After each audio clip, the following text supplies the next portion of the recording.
அன்பானவர்களே, அல்லாஹ் சுப்ஹானஹு தஆலா மனிதர்களை உலகில் படைத்து அந்த மனிதர்களுக்கு தேவைகளையும் உலகில் அல்லாஹ் அமைத்து வைத்திருக்கிறான். அந்த தேவைகளை அடைந்து கொள்வதற்காக வேண்டி அல்லாஹ் சுப்ஹானஹு தஆலா ஆகுமான அனுமதிக்கப்பட்ட ஹலாலான முறையையும் மனிதனுக்கு அமைத்து கொடுத்திருக்கிறான். மனிதருடைய பொருளீட்டல் சம்பாதிப்பு என்ற அந்த தேவையை பூர்த்தி செய்வதற்காக வேண்டி அல்லாஹ் சுப்ஹானஹு தஆலா மனிதனுக்கு வியாபாரத்தை ஹலாலாக்கி வைத்திருக்கிறான். திரு குர்ஆனிலே அல்லாஹ் சுப்ஹானஹு தஆலா வ அஹல்லல்லாஹுல் பைஅ வ ஹர்ரமர் ரிபா, நாங்கள் மனிதர்களுக்கு வியாபாரத்தை திஜாரத்தை நாங்கள் ஹலாலாக்கி வைத்திருக்கிறோம், வட்டியை நாங்கள் ஹராமாக்கி வைத்திருக்கிறோம் என்பதாக அல்லாஹ் சுப்ஹானஹு தஆலா திருமறையிலே குறிப்பிடுகிறான்.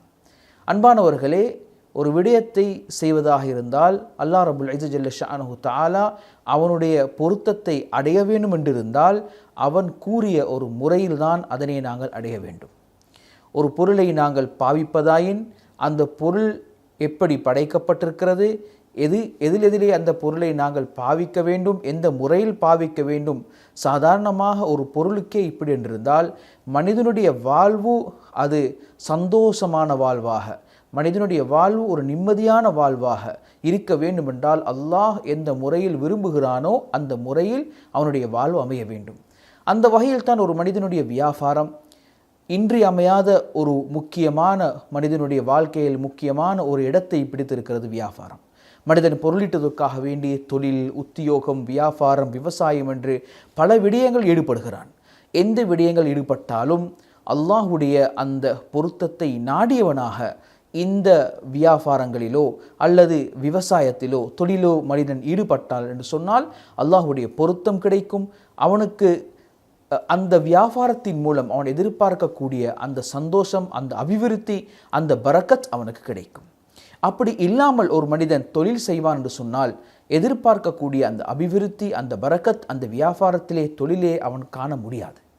ஹதரத் ரசூலே கரீம் ஸல்லல்லாஹு அலைஹி வஸல்லம் அவர்கள் குறிப்பிட்டார்கள், பொதுவாகவே இந்த வியாபாரம் என்று சொல்லக்கூடிய நேரத்திலே அது மனிதன் வெறுமனே பொருளீட்டுவதற்காக வேண்டி, மனிதன் அவனுடைய பொருளை சம்பாதிப்பதற்காக வேண்டி, பணத்தை பெருக்குவதற்காக வேண்டி இருக்கக்கூடிய ஒரு விடயம் மாத்திரம் அல்ல, இது ஒரு இபாதத்தாக இருக்கின்றது. ஏன் அல்லாஹ் சுப்ஹானஹு தஆலா குர்ஆனிலே பல இடங்களிலே இந்த வியாபாரத்தை ஃபதுல் என்பதாக, அல்லாஹுடைய ஸாலிக ஃபதுலுல்லாஹ் என்பதாக குறிப்பிடுகிறான். சூரா ஜுமாவிலும் அல்லாஹ் சுப்ஹானஹு தஆலா இதனை அழகாக குறிப்பிடுகிறான். அன்புக்குரியவர்களே, சகோதரர்களே, முதலாவது அல்லாஹுடைய கட்டளை ஒரு மனிதனுடைய வியாபாரம். எனவே இது ஒரு இபாதத்தாக இருக்கிறது. ஹதரத் ரசூலே கரீம் ஸல்லல்லாஹு அலைஹி வஸல்லம் அவர்கள் சொன்னார்கள், அத்தாஜிர் அஸ்ஸதூகுல் அமீன், ஒரு உண்மை பேசக்கூடிய நம்பகமான ஒரு வியாபாரி நாளை மறுமையினாலில் அவர் நபிமார்களுடன் நபியீன் வஸ்ஸித்தீகீன் வஷ்ஷுஹதாஇ வஸ்ஸாலிஹீன், நல்லவர்களோடு நபிமார்களோடு ஒரு வியாபாரி, சற்று சிந்தனை செய்து பாருங்கள், ஒரு வியாபாரி நாளை ஹதரத் யூசுப் அலைஹிஸ்ஸலாத்தோடு, ஹதரத் மூசா அலைஹிஸ்ஸலாத்தோடு, இப்ராஹிம் அலைஹிஸ்ஸலாத்தோடு, ஏன் ஹதரத் முஹம்மது ஸல்லல்லாஹு அலைஹி வஸல்லம் அவர்களோடு வீற்றிருப்பார். நம்பகமான ஒரு வியாபாரி, உண்மையுள்ள ஒரு வியாபாரி.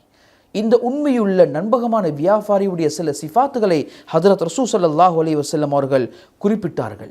நாணயமிக்கவர்களாக, நம்பகத்தன்மையுள்ளவர்களாக, பொய் சொல்லாமல் வியாபாரம் செய்யக்கூடியவர், மோசடி செய்யாமல் வியாபாரம் செய்யக்கூடியவர், கலப்படம் செய்யாமல் வியாபாரம் செய்யக்கூடியவர், தான் தொடர்பு கொள்வருடன் மென்மையுடன் நடந்து கொள்ளக்கூடிய ஒரு வியாபாரி, பதுக்கல் வியாபாரம் செய்யாத ஒரு வியாபாரி, மனிதர்களுக்கு தேவைப்படக்கூடிய நேரத்திலே உதவி செய்யக்கூடிய ஒரு வியாபாரி, கடன் தேவைப்படக்கூடிய நேரத்திலே கடன் கொடுக்கக்கூடிய ஒரு வியாபாரி, மென்மையாக நடந்து கொள்ளக்கூடிய வியாபாரி, அந்த வியாபாரம் நாளை அவருக்கு சொர்க்கத்துக்கு இட்டு செல்லும். ஹதரத் ரசூலுல்லாஹ் ஒரு வியாபாரியாக இருந்தார்கள். எத்தனையோ சஹாபாக்கள், சொர்க்கத்துக்கு நன்மாராயம் கூறப்பட்ட எத்தனையோ சஹாபாக்கள் வியாபாரிகளாக இருந்தார்கள். எனவே வியாபாரம் பொருளீட்டுவது மாத்திரம் அல்ல, வியாபாரத்தில் ஒரு உன்னதமான ஒரு நியத்தை வைக்க வேண்டும். இது வியாபாரம் அல்லாஹ்வுடன் தொடர்பான ஒரு விடயம், மனிதர்களுடன் தொடர்பான ஒரு விடயம். எனவே இந்த ரெண்டுக்கு மத்தியிலும் மனிதன் அழகாக நடந்து ஹதரத் ரசூலுல்லாஹ்வுடைய வழிமுறையை பேணி, ஹலால் ஹராத்தை பேணி, அளவை நிறுவலை மோசடி செய்யாமல், பதுக்கல் வியாபாரங்கள் செய்யாமல், கலப்படம் செய்யாமல், மோசடி செய்யாமல், தனக்கோ தன்னை நம்பி வரக்கூடிய அந்த வணிகர்களுக்கோ, தன்னை நம்பி வரக்கூடிய கஸ்டமர்களுக்கோ, அதே போன்று அரசாங்கத்துக்கோ ஏமாற்றம் செய்யாமல் பொய்யுரைக்காமல் வியாபாரம் செய்யக்கூடிய ஒரு வியாபாரி நிச்சயமாக அவருடைய வணிகம், அவருடைய வியாபாரம் அவரை சொர்க்கத்துக்கு இட்டு செல்லும் என்பதில் எந்த சந்தேகமும் இல்லை.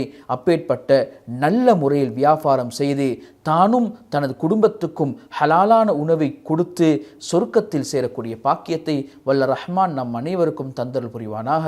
வ ஆஹிரு தஅவானா அனில் ஹம்துலில்லாஹி ரப்பில் ஆலமீன்.